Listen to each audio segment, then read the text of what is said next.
The Book of Boba Fett came out in very early 2022, and here we are at the end of 2023. The year is almost over. It's almost been 2 years, and we're finally getting some Book of Boba Fett representation. I'm super excited. Today, I bring you Black Krrsantan, the Wookiee character from the show, who was taken from the Marvel Comics recent run, and is just a really cool live-action adaptation.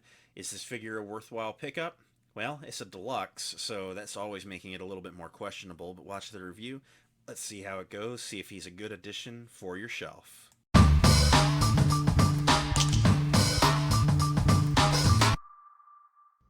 Alright, let's start by taking a look at the packaging. This is plastic-free packaging. There was a few plastic-free packagings that were going to trickle out before Hasbro goes back to full window.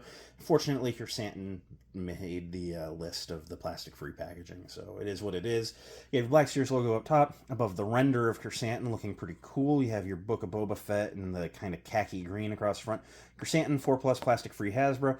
This side of the box features artwork of Krrsantan holding his big blaster and his name down at the bottom. This side of the box features the render on the side saying that he stands at 6.9 inches tall, which is pretty cool. And then, again, plastic-free packaging. Such a good idea that it had to go away. Round back, you have your Black Series logo, picture of Krrsantan, a bio about the character. Pause and read whichever language applies best to you. He's number 4 in the Book of Boba Fett line. 2 years in, we finally get a 4th figure for Book of Boba Fett. It is nice that we are starting to get some Book of Boba Fett attention, though. There's a few figures coming, which is nice. You got your Disney and Hasbro logos surrounded by a bunch of legalese, barcode and legalese underneath. Up top, just a hanger tab. So very standard stuff here. Let's go ahead and open them up and take a look at what comes in the box. So here's Krrsantan out of the packaging. As always, let's start by taking a look at his accessories.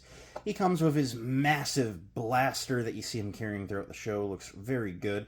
It's in a dark gunmetal plastic. Don't really think it has any sort of wash to it. Kind of just has a plastic marbling look in some places, but that's okay. Has a little red paint for buttons on this side. A little bit of heat staining blue at the end of the barrel. That's really cool.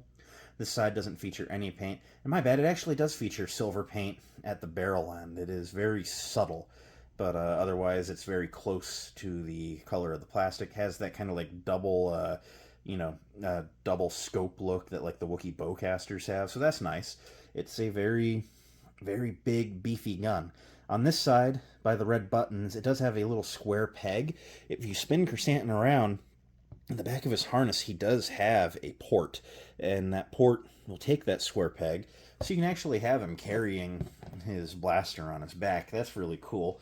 I will say, I'd like to have him that way, carrying the blaster on the shelf, had they given us alternate hands, where he's clenching his fist to use his knuckle busters, because as you see, he's wearing them. This version of the figure is wearing his, like electric brass knuckles. And that's fine that he's wearing them in the open-handed sculpts. I just wish that we then had fist sculpts, so you can have him, like, punching pike soldiers and exploding them. But it is what it is, I guess. I figure for the deluxe, yeah, he's big, he's beefy, he's a totally new sculpt, but, like, just throw in the hands, Hasbro, come on. So you're about to sell us, a short R2-D2 and a short R5. Like, you're gonna wash out on some hands here, but it is what it is. Anyway, looking at Krrsantan, just holy shit. Such a cool looking figure. Very large, very beefy, everything you wanted him to be. Everything that comic one was not. And it is about time that we've gotten like a new sculpt Wookiee, I gotta say.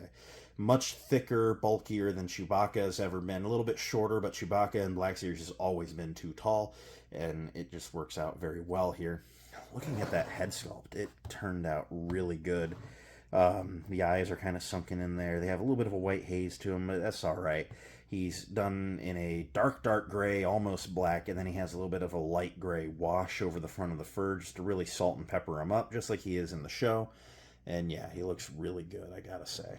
And he has little copper gold, bangles holding his beard braids in place. He also has some braids in the back of the fur. The shoulder armor looks insane, done in that kind of gold, brass color with brown leather straps holding all the pouches together. He's got the gold belt, little brown pouch there. He's got a little tassel of brown hair hanging off of here. Awesome belt buckle, and just super, super cool looking figure, I do gotta say. Going down to the feet, I gotta say, looking at the toes, it looks like they've put the feet on the wrong sides. When you look at the bottom of the feet, it does look like they are on the right sides. It's just weird that the toes, like on the edges of the feet, are, on the outside edges are longer than on the inside edges, but that's all right. Very good fur sculpting throughout.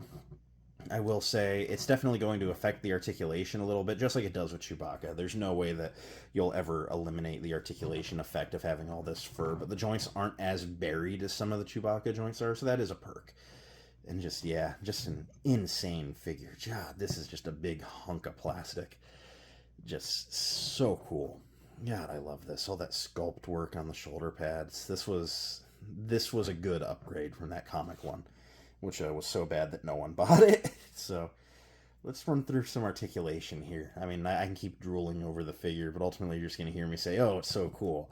So just to run through some articulation, he of course only features the one ball neck system. There's no way to put a double on him, but he's able to get a decent amount of range side to side, a little bit of tilt, not really much up, not really much down.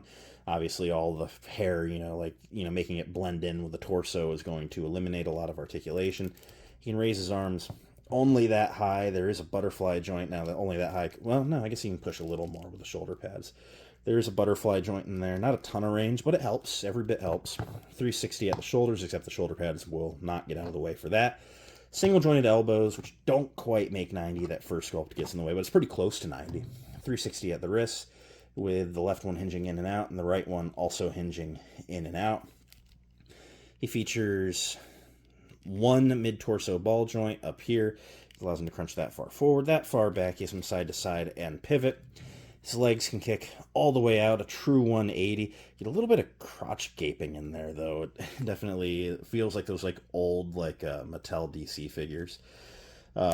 No upper thigh cut for thigh articulation, which is fine. It's been eliminated because the single jointed knees that go to 90 degrees also swivel at the knee, which gives you the same point of articulation that the thigh would have been. So it's really an unnecessary articulation on new figures. The feet can point only that far down, which is enough, and then a little bit forward. There's a forward-facing pin for rocker, allowing you to get some decently wide stances with both feet flat on the ground. Let's go ahead and bring in some figures here for a size comparison. Spoiler alert, he's probably going to be the tall one. So just to give you a standard, here is the 6-inch Imperial Stormtrooper. As you see, absolutely towers over him. Here is the Mandalorian from the Amazon and Mando Ahsoka Grogu 3-pack. Here is the Throne Room Boba Fett, the deluxe figure that you can get for like $12 now if you look hard enough. And then here is Fennec Shand.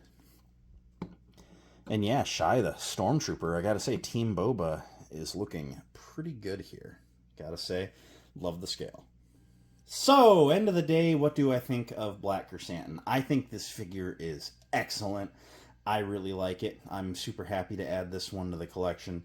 It's an excellent sculpt, a lot of really good articulation. The accessory, the blaster accessory is really nice. There's been a lot of paint applied here. It's one of those few times that I see a deluxe figure and I was like, you know what? Definitely was worth a few bucks more than the $25 retail price. Not the end of the world, him being an upcharge this time. So I'm really happy with it.